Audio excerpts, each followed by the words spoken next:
It was a long, long time ago, in a remote village, hidden away in the yellow wheat fields of Zealand. It was a small house, made out of second-hand bricks and timber. In the house lived a small family. Mother Cremhilda, a strict lady who knew not one reasonable punishment for bad behavior, only methods consisting of bare bum cheeks forced onto cold surfaces. And Father Gerløg, whose lifeless body Mother Cremhilda cremated and displayed in the living room as a special and cherished piece of furniture. Together before the accident, they had 2 daughters, Maja and Marlena, who both yearned to ramble. Supper was as usual, a big loaf of dry bread with a cross carved into it. Up until today, Maja and Marlena had never even dared to ask Mother what the cross was for. Mother, why is there a cross on the supper? Mother said, To keep her away. She shall not tempt Father Gerløg. Mother, who is she? Says the children. She who lives deep in the Zealand forest.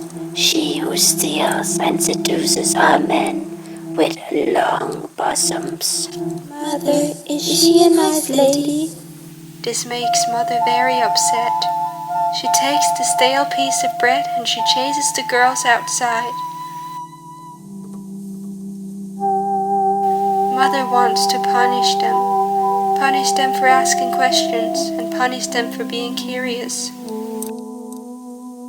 Mother, we are very sorry for asking a question. Don't do to us like you did to Father.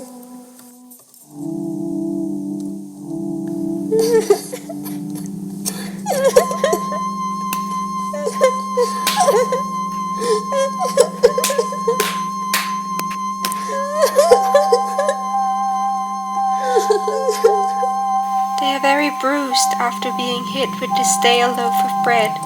The girls cry and they cry. That same night, the girls decide to make a run for it, to leave their home and their mother.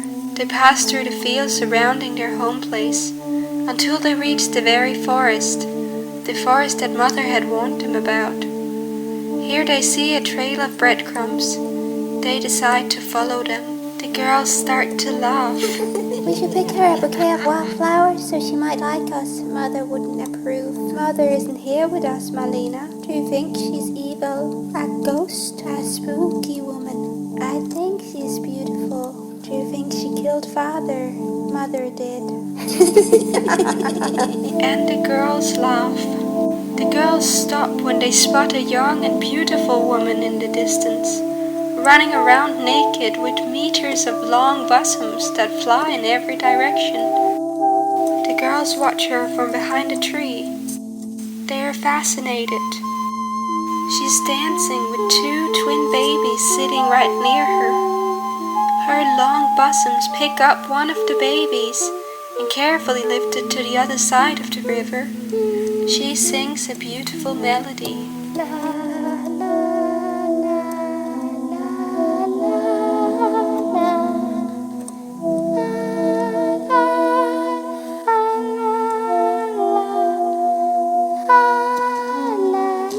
As the girls come closer to her, her appearance changed from a young and beautiful woman to an older-looking one. The girls don't even realize that Mother was right, that this might all be a trick. The girls are a bit nervous, but her presence is yet enchanting. She looks at them and says, Stay, children. In a trance, the girls go right into her arms, an embrace of safety that they have never felt before. She says, Follow me. Her own 2 twin babies jump on top of the woman's back while her long bosoms reach behind her so they can feed. The woman walks through the forest. She crosses the river and reaches out her hand to help the girls cross. After walking for a bit, they reach a little timber house, a carbon copy of their own home. Inside her home too is very similar to their own home, only this is cleaner, and there is no mother. Saggy Bosoms is wearing an apron, and she is sharing the milk from her breast, first to her own babies, and then to Maja. She has become a little greedy, but this is not meant for her. As she feeds, her life is slowly taken, and she turns into dust before their eyes. She has taken the life of the lady of the forest.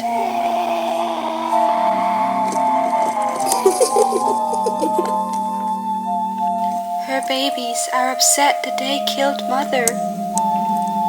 They start chasing the girls out the house. The girls run through the field and through the forest and back to the field where they had come from, back to mother.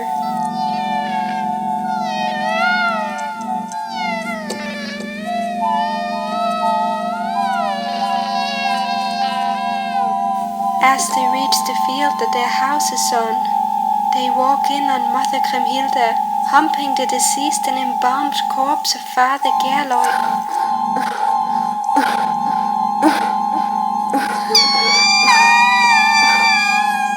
The girls scream in horror. Mother forsakes them and their wrongdoings, yelling and screaming obscenities, cursing out the girls for betraying her words. You piece of shit went against my word. You brought sin to our family home. You killed father. You killed mother. You killed the goodness in this family, lured by her trap, by her bosoms, by her pitiful wrongful beauty. You don't love me, children. You never even liked me. You want me to die like your father did. You want me to suffer. In that moment, Mother Cremhilda's eyes turn white like saggy bosoms, and her breasts expose themselves. This time it is their turn. They turn into dust. Now they will all have saggy bosoms.